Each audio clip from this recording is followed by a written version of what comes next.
Hello, hello mga kapatid. Live tayo ngayon. Dahil kung hindi tayo live, wala sanang nakalagay dyan sa taas na live.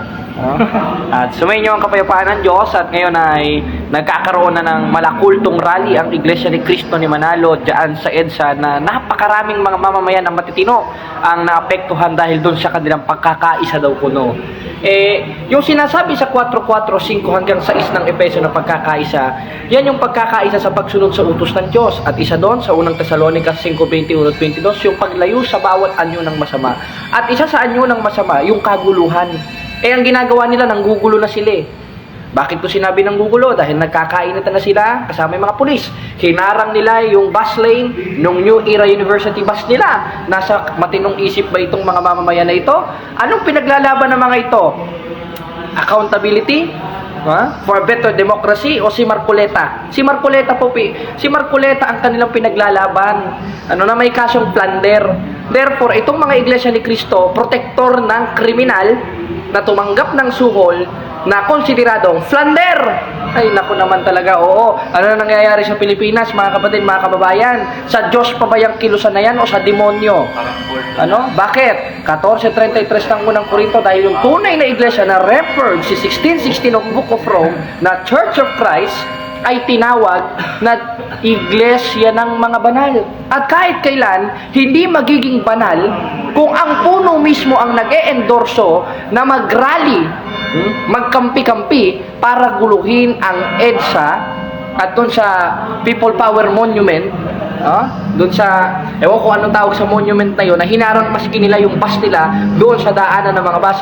Libo-libong mga mamamayan ang naperwisyo dahil doon sa ginawa nila, dahil kay pagprotekta kay Marcoleta. Kung talaga kayo mga totoong Kristiyano, huwag niyong protektahan ang tao na kriminal na tumanggap ng suhol, at yon si Marcoleta o si Marcoleta. Tingnan nyo, akala nyo naman nakakatakot kayo, sasabihin nyo, huwag nyong gisingin ang natutulog na higante. Tanga! Paano kayo naging higante? Sisiw lang kayo sa Iglesia Katolika. Pag kami naglaylo, kita nyo ba yung Nazareno namin?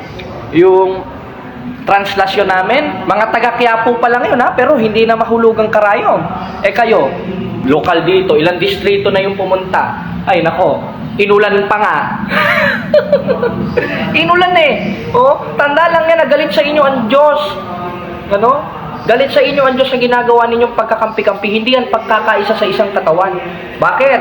14:33 ng unang Korinto, dahil ang iglesia ng mga banal, ang Diyos na namumuno at sumasaklaw sa iglesia na yon ay hindi Diyos ng kaguluhan, kundi Diyos ng kapayapaan.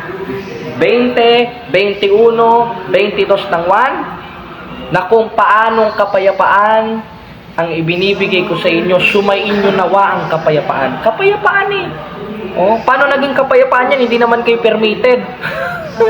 Hindi kayo sumunod sa batas. Sasabihin pa nung ninyo, yung spokesperson ninyo, na, galit po ang Iglesia ni Cristo sa injustice na ginagawa po ng pamahalaan. Selective justice. Selective justice? Paano naging selective justice yan? Define word selective justice. Hindi nyo madedefine yan dahil wala kayong utak. Sunod-sunuran kayo sa puno ninyo. Kaya ang sabi sa 17:5 ni Jeremias, sumpain ang tao na tumitiwala sa tao. Pagtitiwala na sa tao ginagawa ninyo, imbis na sumunod kayo kay Kristo, sumusunod kayo kay Manalo. Iglesia kayo ni Manalo Hindi na nga kayo lumalaban ng debate, ganyang paugali ninyo, nanggugulo kayo dyan sa sa EDSA. Sa monument, sa EDSA. Pinaglalaban ninyo? Pilipinas ba? Bakit ngayon lang kayo kumilos? Bakit to administrasyon ni Duterte na pumapatay hindi kayo kumilos noon? Agree kayo sa pagpatay? Okay lang sa inyo yon? Ay nako, alam ko na ang pakay ninyo dyan. Manggugulo kayo, pupunta kayo sa Malacanang, dyan pa kayo pumesto sa pag nagrarally kayo, doon kayo sa doon kayo sa Rizal, sa Plaza Rizal. Bakit ngayon, dyan kayo pumesto sa EDSA? Bakit? Dahil malapit yan sa Camp Crame, guguluhin ninyo. Pagkatapos yung guluhin, pupunta kayo sa Malacanang, manggugulo kayo. Bakit? Dahil gusto nyong pababain si Bongbong Marcos para kayo ang mamuno. Hoy, matatalino mga Katoliko, hindi kami magsusunod-sunuran sa inyo, mga kulto kayo. Totoo, di ba? Yan ang bagay sa inyo Paano kayo naging sa Diyos niyan, sa demonyong galawan niyan? Sasabihin nyo, we are one, we are one. Tanga! Yung sinasabing one sa 4:4 verse 5 of Ephesians, sa pagsunod ng salita ng Diyos yon. Hindi yun sa gawa ng laman na pagkakampi-kampi. Ang ginagawa ninyo, pagkakampi-kampi. Bakit? Dahil kung pagkakaisa ang ginagawa ninyo, dapat kayo ang promotor dyan ng kapayapaan eh. Ang ginagawa nyo hindi kayo promotor ng kapayapaan. Promotor kayo ng kaguluhan. Ang daming mga Pilipino, ang inantala ninyo namang gustong magtrabaho. Ang daming Pilipinong gustong magtrabaho, inantala ninyo sa traffic. Ilang hours naghintay, may mga hindi pa makadaan. Maawa naman kayo sa Pilipinas, mga kulto kayo. Dahil pinoprotektahan ninyo si Marcobeta. Marcobeta tuloy Marcoleta. O kaya hinahamon ko kayo, mga miyembro ng Iglesia ni Cristo, kakasaba kayo sa debate? Kahit political debate, hindi ko kayo atrasan, basta face to face. Accountability for a better democracy. Hindi accountability ang ginagawa nyo, panggugulo yan. At pambababo yan sa konstitusyon ng Pilipinas dahil pumunta kayo lang without a permit. May pa-surprise pa kayo, birthday party? Ay nako. Diba? Mga kapatid, kayo na ang bahala. Papayag ba tayong mga Katoliko na ganyanin ang Pilipinas na takot-takutin nila ang administrasyon, takot-takutin nila ang pamahalaan? Mga entitled sila sa atin, gusto nila. Ang gusto kasi nila, itong Pilipinas, maging state religion nila. Gusto nila silang mamumuno dito para makapanggipit. Gusto nila silang mamumuno dito para sila ang kakilala at kagalang-galang. Kaya nga yung nagkarnap na ipinost ko nung nakaraan, nakita nyo naman, di ba? Na Iglesia ni Cristo ko, sir, kahit yung ni Gabriel Go, yung pinuna ni Gabriel Go na tatanga-tanga sa traffic. Sir, Iglesia ako ni Cristo, sir, Iglesia naman ako eh. The religion is not will be considered as a excuses to bend the law. Kayo ang nagbe-bend the law. Kayo ang bumabali ng batas o konstitusyon na pinapairal dito sa Pilipinas para sa peace and order. Dahil ang ginagawa nyo is not all about peace, but for a confusion. Not only by a confusion, and also a deception. Kumpara kayo sa Pilipino, bakit ngayon lang kayo lumabas? Bakit kung kayo talaga ay para sa Pilipino, bakit kung kailan lang ikukulong si Marcobeta, tsaka lang kayo lumabas? For what purposes bakit kayo nagsagawa ng rally? Para protektahan ang isang senador na tumanggap ng 75 million na suhol o konsideradong plunder. Kung talagang kayong sa Diyos, sundin ninyo yung dapat ugaliin sa tunay na iglesyang sinasabi sa Biblia sa 3:15 ng unang Timoteo, at isa doon, yung pasakop sa palatuntunan tao, alang-alang sa Panginoon. Wala namang ginagawang masama administrasyon ngayon. Hindi ako loyalista, hindi ako DDS. Kristiyano akong Katoliko. Ako lamang ay nagtatanong, ano yan? Anong pinaglalaban nyo dyan? Wala pa kayong mga permit dyan, mga leche? Pinerwisyo nyo ang Pilipinas, pinerwisyo nyo yung mga, pinerwisyo ninyo ang mga Pilipino na matitino. Ipinatraffic ninyo, napaka-entitled ninyo. Sabi naman sa akin ni Noel Ram Organ, gago ka. Ikaw ang gago, tanga. Bobo ka, nasa rally ka rin siguro, kaya wala kang utak. Diba? Kaya yan, mga kapatid, magpapa-under ba tayo sa mga yan? Kumilos na tayo habang maaga pa. Tayong mga Katoliko, alam ko na ang mga plano niyang mga yan. Kumilos na tayo, magkaisa tayo mga kapatid, para suppuin ng kadiliman na yan. Hindi tayo papayag na under tayo ng mga yan. 1914 lang yan, 1914. Gusto nyo maging state religion ng Pilipinas? Never! Pugutan nyo na lang ako ng ulo o talunin nyo ako sa debate. Ay nako, yung ginagawa ninyo hindi na nakakatuwa yan. Hindi na po peace rally yan. I-peace rally na yan. Kaya mabuhay ang simbahang Katoliko, hindi tayo papayag na ma-under tayo yan. Kaya tama yung sinasabi ni Pebbles Yung sinasabi ni Pebbles na pakinggan ninyo ay live pala to. Yung sinasabi ni Pebbles talagang gusto nila sila ang masunod dito sa atin. Presidente, kumilos ka na, Mr. Bongbong Marcos. President Bongbong Marcos, kumilos ka na. Ano pang hinihintay mo? Yan ang plano ng mga yan. Yung mga ano dyan, yung mga nasa Camp Crame, get ready. Ano? O ito si Jerwin Rosales, sabi niya, hilak call. Tanga ka, Jerwin, isa ka pang bobo. O, tinalo na kita sa debate. Nabasa ko si Santa Maria, ina ng Diyos, nasa BPTV version 1.43 ng Lucas na-referred doon sa nasa sinapupunan niya na ipanganganak sa 9:6 ng Isaias, tatawag yung makapangyarihan Diyos. Tanga yan si Jerwin Rosales, SDA yan na walang utak. Ano? Kaya pagpasensyahan nyo na ako mga kapatid, umiinit ang aking ulo dahil hindi po nakakatuwa ang mga ganyang klaseng kulto na na talagang gusto nila maging under tayo. Tinatakot nila ang ahensya, tinatakot nilang pamahalaan, etc. Hindi tayo papayag niyan bilang mga Kristiyanong Katoliko. At kahit yung mga born again Christian, papayag ba kayo? Hindi kayo pwede amen na ng amen. Kumilos tayo. 3:18 ng unang buwan. Kung ito nga lang mga patay na ito, nagsasalita, baka magreklamo rin to. At yan. Sabi naman ni J. Mars Tumulak, hi bro, Jari, shout out watching from Kuwait. Hello po. Panoodin ninyo, live ngayon sa aking YouTube, sa Brother Jared Almazora Official, yung debate namin ni Jerwin Rosales. Tingnan nyo kung paano maipit yung loko-loko na yan. Lumaban ka sa akin, ikaw naman Jerwin, panay ka, dili ka ayaw puro ka ad hominem. Ayan. Ayun lang po, ang ating live ngayon, dahil tayo ay, magma-market preaching. Ito ang speaker natin, naabutan lang tayo ng ulan, kaya nandito tayo sa chapel na mayroong mga nakalibing na patay. Ayun lang po, mga kapatid. Shout out watching from Melbourne, Australia, Brad Dodge Montomo. At announce lang natin, salamat po sa nag-donate sa pampaprint ulit natin ng pamphlets. Bale, makakapagpaprint po ulit tayo ng 100 pieces na ang total po ay 800 pesos. Ayan si Balak Hawakan ng Pilipinas. Yes, totoo yan. Sana umulan ng dinuguan. O kaya sabuyan sila ng mga bumbero na may dinuguan, flavor na tubig.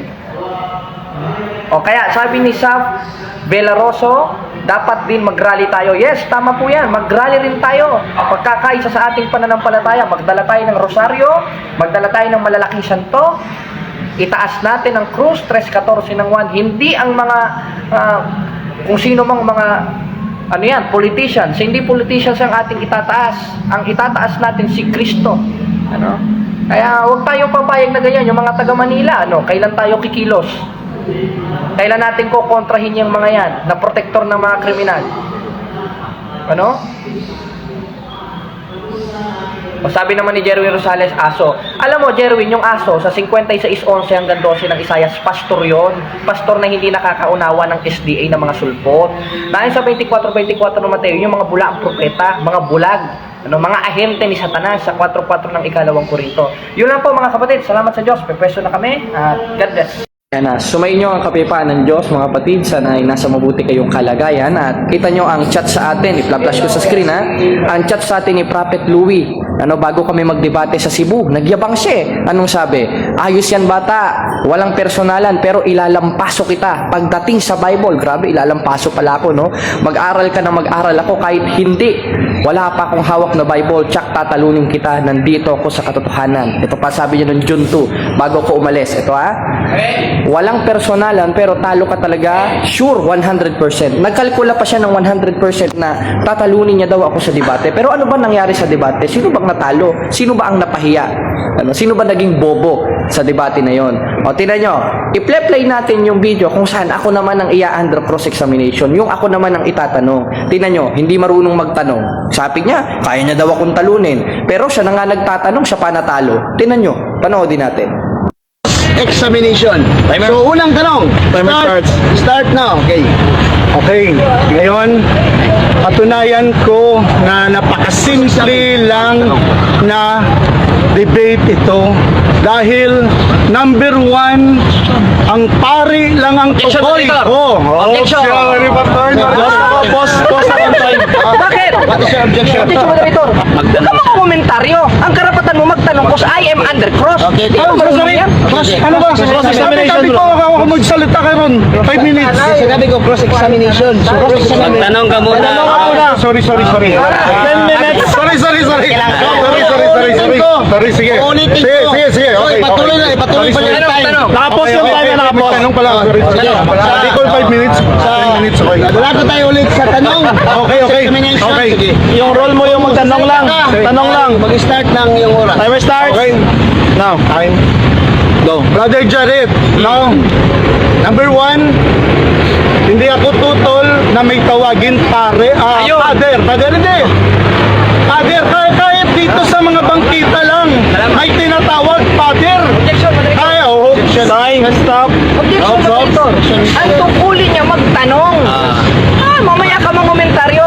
Okay, okay. Sabi ko Okay, sa'yo, okay. mag-aral ka Sige. ng debate. Yo. Ahamon-hamon ka, di ka pa. Ay, nako. Wait lang ha. Ano ito yan, pag may mag-object, Anong mag-stop tanong? muna. Mag-stop muna. Pag mag-object yung kabila, mag-stop muna. Okay. Tapos mag-counter objection ka. Pagkatapos ng ganyang tanongin mo siya, bro. Tapos tanongin mo siya. Sige. Dapat respetuhin niya moderator ha. Pero may explanation ko yung tag ha, bago magtanong ha. Mau to i-explain. Anong na? Question lang. Yes. Wait lang. Tanong na. Okay, yun ang tanong ko. Oh. Marami dito sa Cebu tinatawag ama. Oh. No? So ang pag sinabi, hindi naman siya pare, walang problema yun, di ba? No? So ang patunayan mo dyan, na yung tinawag talaga, father, yung pare mismo, kasi yung tatay ko, tatawagin ko pa talaga Tanong. tatay. Tanong ko dyan, patunayan mo, pare ba yung tinawag doon ng pare na sinabi mo? Okay, ito ang sagot. Kung nakinig ka sa akin, naintindihan mo yan. Napapaghalata ang bula ang propeta King. Bakit? Si Apostol Pablo na tinawag na ama, sa 15:16 ng Roma, dapat alam mo yan, propeta ka eh. Hindi naman pare yan. Ngayon lang ako nakakita propeta, hindi marunong sa Biblia. Saan ka nakakuha ng pagka-propeta mo? Sa Ibon na magazine? O ito sabi, upang maging lingkod ni Kristo Jesus, sa mga hindi gumanap ng tungkuling pari. Pari! Hindi pare! Hindi pare! Sinabi mo. Yes. What is your objection? Gusto yata niya madre, Hindi pari. pare! Ang tukoy niya! Ang tukoy kong pare! What is your objection? Hindi pare yung sinabi niya. Yung sabi sa nabi, patunayan niya yung pare. Dahil wala akong pakialam, tawagin ko tatay ko. Next question. Yes, sige. 1 minute pangutana. 1 minute to. Wala ka na humanap ang tubag ni Jared. Hindi kayo pwede magkano ka. Nakobject man. Oo. So, pati mas nasa. Next question. Ganito. Pag sumagot ka ng categorical, so, wag na lang tayo mag-object kung sinagot ka ng categorical yung question mo. Okay. So, hintayin lang natin na sumagot yung katunggali ng 1 minute. So, respetuhin na natin yung sagot, no? Yung mahirap na At least, tanong. ang tanong ay categorical, sasagutin ng categorical. Pero kung hindi ka sumagot ng categorical, sample yes or no, so pwede ka mag-object. Yun. 26 seconds para sagutin yung tanong, no? 26 seconds pa para sagutin yung 20 tanong. seconds, 20 Okay, seconds. 26 seconds. Paliwanag, si Apostol Pablo na tinawag na ama, ayon sa 4:15 ng unang Korinto o father, maliwanag sa Roma, ay pari o may tungkuling pari. Alam nga namang madre. Ikaw na magmadre, ganun-ganun ka dyan, tapos may rosaryo ka. O kaya, maliwanag na sagot ang tanong. Next question, Next please. question. Yung mahirap. Next question. Next question. 1 minute na question. Sumagot na siya. Next question na. Tanong. Hindi ko makakontinue sa kanya, no? Question lang yun. Huwag ka magkagali. May stand yung rebuttal mamaya. Magtanong ka sa kanya. Sige. Second question. Saan na lang verse na nakalagay pare yung sinabi dyan na ano? Saan verse na sinabi pare dyan? Saan? Meron na. Oo, Sagot. sige. Ang sagot, Sige. 15:16 ng Roma. Verse ba to? Verse, hindi to page ng dyaryo. Eh dahil kung chismis-chismis lang tayo dito, ang dami kong dyaryo dito. May sexing babae pa. Ito sabi, upang maging lingkod ni Kristo Jesus sa mga hintil, gumanap ng tungkuling pari. Sino yon? Maliwanag sa 4:15 ng unang Korinto si Apostol Pablo na naging ama sa pananampalataya. Nasagot ang tanong, next question. Next question. Ano yan? Bible, King James? Tagalog na, sa kabila mo nakita King James, Tagalog. Hindi naman kasi makikita. Wait lang. Bago lang tayo nagsabi na kung ang tanong, maghintay ng sagot. So, huwag muna tayo mag-interrupt, no? Kasi mamaya din, hindi na natin siya papay-interrupin sa sagot. Okay, so, ulitin natin, i-repress natin yung... Wait na. Ulitin natin. Tagalog. Ulitin natin ang natin yung tanong ni Prophet Louie. Okay. Please, question, Prophet 1 Louie. minute question. Go ahead, bro. Go ahead. Tanong. Yung paano nyo napatunayan mga pare? Number 1, dapat ang tinutukoy mo dyan ay is appointed na naging pare. Yun ang tanong ko. Yun ang tanong ko. Yun ang tanong ko. Yun ang tanong ko. Oo. Paano naging pare? Dahil Okay. Paano naging, ito nga, ulitin ko. Paano naging pare? So yun yung tanong ni Prophet Louie. Sumagot ka ng 1 minute. Now, 1 minute. Ito, sabi, babasahin natin paano. Ito, baka gusto rin magpare, kaya tinatanong niya paano. Ito sabi, upang maging lingkod ni Kristo Jesus sa mga hintil, na gumanap ng tungkulin. Sino nagbigay? 2:13 ng Pilipos ang Diyos. Diyos ang nag-appoint. Palibasa nag-appoint sa si Satanas. Next question. Next question. Question. Ayan. Yung mahirap naman. wala na ako question. Wala na.